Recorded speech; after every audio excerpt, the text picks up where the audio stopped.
This is part 2 of chapter 12, approving the Declaration of Independence. The delegates approved a handwritten copy of the Declaration. They knew that this was an act of treason toward the king. John Hancock was the president of the Congress. He warned the delegates that they must all hang together or stay united. Benjamin Franklin replied, "We must all hang together, or assuredly we shall all hang separately." The punishment for treason was death by hanging. When the time came to sign the Declaration, Hancock signed first, writing his name in large, bold letters. His signature became famous. To this day, people call their signature a John Hancock. Then Jefferson and the other delegates signed too. Congress sent copies of the document to each of the colonies and to the Continental Army. Excited patriots celebrated when they heard the news about the Declaration. A crowd in Philadelphia cheered when it was read in public for the first time on July 8th. General Washington's troops heard it the next day. Then soldiers and citizens tore down a statue of King George III. They melted the metal to make bullets. Patriot troops in Boston fired guns and cannons to honor the event. Everywhere, church bells rang. There were parades and bonfires.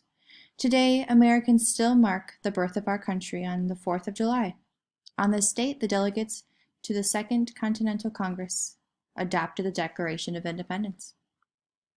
Our photo up here talks about how, after much discussion and a number of changes, the delegates signed the Declaration. As you can see, there are a lot of people involved, and like we said below, they must all hang together. That's a big room to all decide on one Declaration of Independence. The delegates to the Second Continental Congress wanted to explain why the colonies wished to form a separate nation. The following excerpts from the Declaration of Independence are part of this explanation. The entire Declaration of Independence can be found at the back of this social studies book. The first excerpt tells why the colonists felt they needed to write the document.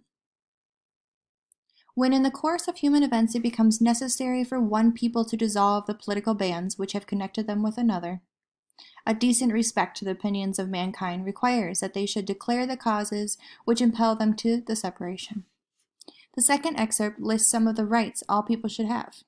We hold these truths to be self-evident, that all men are created equal, that they are endowed by their Creator with certain unalienable rights, that among these are life, liberty, and the pursuit of happiness.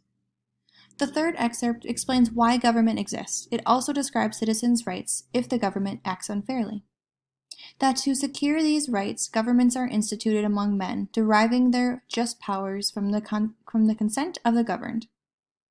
That whenever any form of government becomes destructive of these ends, it is the right of the people to alter or to abolish it, and to institute new government. The fourth excerpt presents a general complaint against King George III. The history of the present King of Great Britain, is a history of repeated injuries and usurpations, which means like wrongdoings, all having in direct object the establishment of an absolute tyranny over these states. To prove this, let facts be submitted to a candid world. And so you see here, with all the small writing, is the Declaration of Independence. And it explains why the colonists wanted to form a separate union. So all of these men came together. And here is the John Hancock that was talked about earlier, the largest and the first signature. The fifth excerpt declares the colonies' independence. We solemnly publish and declare that these united colonies are, and of right ought to be, free and independent states, that they are absolved from the allegiance to the British Crown, and that all political connection between them and that of the state of Great Britain is and ought to be totally dissolved. So the summary of this chapter that we read about the Second Continental Congress, it governed the colonies. It formed an army and picked George Washington as the new nation's military leader. It took steps to separate from Great Britain.